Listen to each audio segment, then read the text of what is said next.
Welcome to Almost Here, Round the Corner Future Technology podcasts with Richard Jacobs. Future technologies poised to transform our lives for better or worse are the focus of this podcast. Almost here means these technologies are now here and starting to be used, or just around the corner, from Bitcoin to artificial intelligence, 3D printing, blockchain, virtual reality, and more.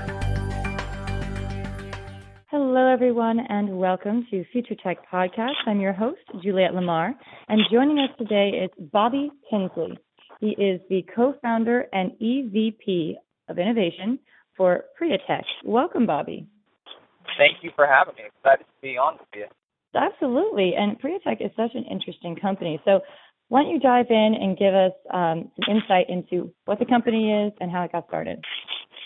So Priatek is actually an acronym for Prize Advertising Technology, and we have patented and trademarked something called prize-based digital promotion. And we have an interactive kiosk. It resides in retail locations, and it houses hundreds of prize promotions that consumers get a chance to walk up to, engage with for free, and walk away with their favorite products and prizes and soon-to-be tokens. So it's a very simple concept, but just resonates extremely well with the industry, with where it's going. But a little bit of the background of how we actually got to this point. So my partner, Malin Marvikar, he actually back in the late 90s founded one of the third largest coin-op company in the United States, Global VR.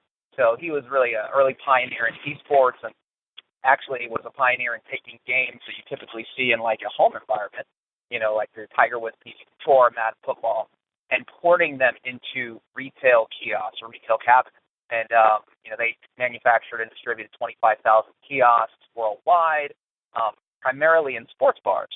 But where the light bulb came off for the introduction to our product now is he actually had a golf game called Tiger Woods PGA Tour, and they put the golf game online, and they actually gave out $1 million a year to play video golf tournaments. So over the course of 3 years, they gave out $3 million, and the kiosk generated $100 million. And, they were blown away, obviously, by, seeing the kiosk generate so much revenue. But the more fascinating part of that was they actually signed up 500,000 people pre-Facebook. So literally people, they'd have to give their social security number because people were winning and they had to be taxed. But they'd go through this registration process. 500,000 people signed up. And those 500,000 people would migrate out to sports bars at a push of a button. So literally, Malin and his team, they would just change the weather conditions in the golf game, and people would get online on blogs. Today's the day to play video golf at Pebble Beach, and 500,000 people would visit these retail locations. When they would go out and visit the locations, they were like, "Oh, thank you so much. We had 20 people here last night. They were drinking beer. They were eating food, and they were just fascinated about the ability to use gamification to drive people to retail." And that's really where the light bulb went off, and they said, "Oh my goodness, this is an incredible concept. It's so much bigger than just sports bars. What about in the middle of a mall? What about in a hotel? What about any big box retail?" And that was really the stepping stone to Priatek and the product that we have today. That's incredible. And it's a testament to how one good idea can really change a landscape drastically. Absolutely. Yeah, I mean it's simple, right? A lot of, I think, the best concepts in companies are just simple ideas, right? When you look at the state of media and advertising today, the buzzwords are, gamification, voluntary engagement, experiential marketing, right? These are what every ad agency and brand in the country, even internationally, they're all looking to figure out how to form a connection, right? Meaningful connection with the consumer. And so that's the beauty of our platform, that we've aggregated all of these different tools together in one simple, easy form for the consumer to understand. They don't feel like they're being marketed to. They don't feel like they're being advertised to. They actually have an ability to connect with the brands and products that they love, and they always walk away a winner. I definitely know that I like to be engaged in what I'm doing and what I'm involved in. It just makes it feels more like a community that way. Absolutely. Yeah, that's everything in the world today is really moving towards that engagement metric, right? So the concept really, like if you look at malls and airports today, right, the digital signage, the ads that we see, they're extremely expensive for advertisers. Typically, $4,000 to $15,000 a month on average, per mall, right? We're getting ready to launch in New York in a few months. it's the media capital of the world. There's malls that charge $20,000, $30,000 a month for digital signage, and it's a static ad, right? You can't measure it. So what we do is we actually have a completely different value proposition. We go to the brands and the agencies and advertisers that we're working with, and we actually tell them, hey, if you're willing to give out a prize, we'll give you the display ad for free. So picture this, giant kiosk with 7.5 foot tall in the middle of a mall, and every ad that's rotating is actually a prize ad. It's something that you can win, right? So we don't just run static ads on the screen. It's actually something that you can engage with. And so we'll give them that display ad for free as long as they give out a prize, which, obviously they want to do prize promotion, so that's a really easy conversation. And then we're only going to charge them when, Juliet, you walk up to the kiosk and actually register to win their prize or their product, which proves that you were actually interested in the first place. And we call that a price per engagement, which is very similar to a Google click, but much more meaningful because we're actually figuring out how you feel for that brand. And so you would walk up to the kiosk. Let's say you chose Nike sneakers, for an example. First thing we'd ask you to do is register. You sign in. You give us your mobile, your email. We know who you are. Then we're going to ask a survey question on behalf of the brand, very non-offensive, preference-based. So I might say, what kind of sneakers do you want to win? You choose running shoes. We found out 2 things about you in 10 seconds, right? So obviously that gets very powerful over time for the different brands and partners that we work with. Then we weave in a game. That's a huge part of this, right? That's the experiential marketing piece. So we've licensed titles from Sony, Wheel of Fortune, Jeopardy, Fremantle for Price is Right, Family Feud. Consumers are playing a 7.5 foot screen. They're having a blast. People are watching them. It pulls a crowd. And then at the end of the game, you always win. So if you don't win the grand prize, you're winning a discount off of that product, or you're winning the end-to-win token, a combination of both. And because in a mall environment, you're actually at the retail location and you have an incentive in your hand, the chances of you actually making a purchase dramatically increase. In testing last year, we showed 30 to 50% offer redemption at retail, which is just unbelievable metrics. I mean, nobody does that. And it really boils down to you didn't play for anything that you weren't interested in the first place. So, on your theme that you said, it's that connection, it's that engagement on things that you're actually interested in. Oh, it's so true because I'll get promotions for things or, something in my email. I've signed up for an even like rewards programs where I'm like a member of like a club for a store. If I'm not physically at the store, I'm not going to use that coupon or that thing. That is so much more of a step for me to take. If I get something in the mail or I get something in my email, like, okay, now I have to make a special trip to this location to use this thing. And they almost always have an expiration date. And it's so much easier if you're already at the place that has the thing that you want. Yeah, it's so true. I mean, so for all of the talk of online and Amazon, and obviously, it's changed the game, over 90% of purchases still occur at brick and mortar.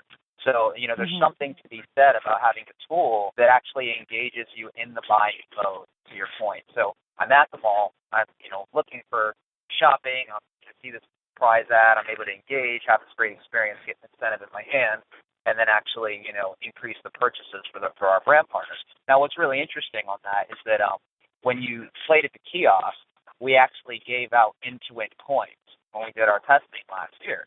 And, basically what happened is, let's say you played for Nike, you won 25 points, right?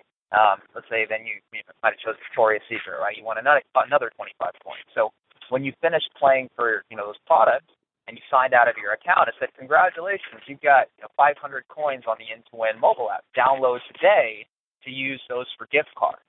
So what's really interesting is 1 out of 6 people actually downloaded our app and they continue to engage every single month. And now we're connected to you beyond the phone. And then we can use all of those tools and our platform to actually drive you back to the retail location. So that's what's exciting because the scale part of our business is definitely on the mobile phone, but there's always a cross-link beyond mobile. Absolutely, and that kind of brings me back to my question about how do the tokens play in? So that you get these tokens.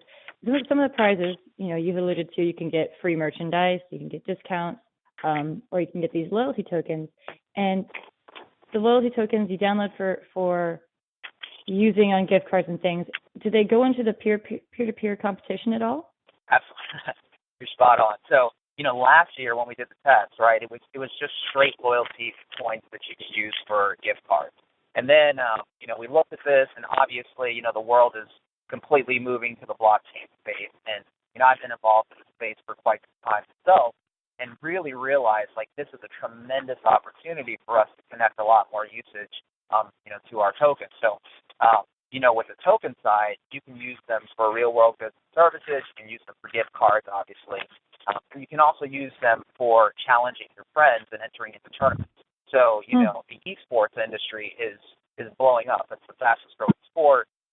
There's literally a company called Skills. I think they'll do $200 million this year, and they charge you to enter into, challenges where you enter for free. So every time you play a promotion on our system, you're winning tokens. And those tokens go into a mobile wallet, and then, as you continue to gain tokens, let's say I have 100 tokens in my account, I can say, you know what, Juliet, I challenge you, Words for Friends, I challenge you for 100 tokens. You get a text message, says you accept Bobby's challenge, you say yes, and then, you play, whoever gets the highest score, let's say I beat you, I take your 100 tokens, right? And so we really believe that that's a powerful, not only a viral aspect of our, mobile app growth, but it's just it's a trend, right? It's where everything is going, and, we're right on the cusp of it.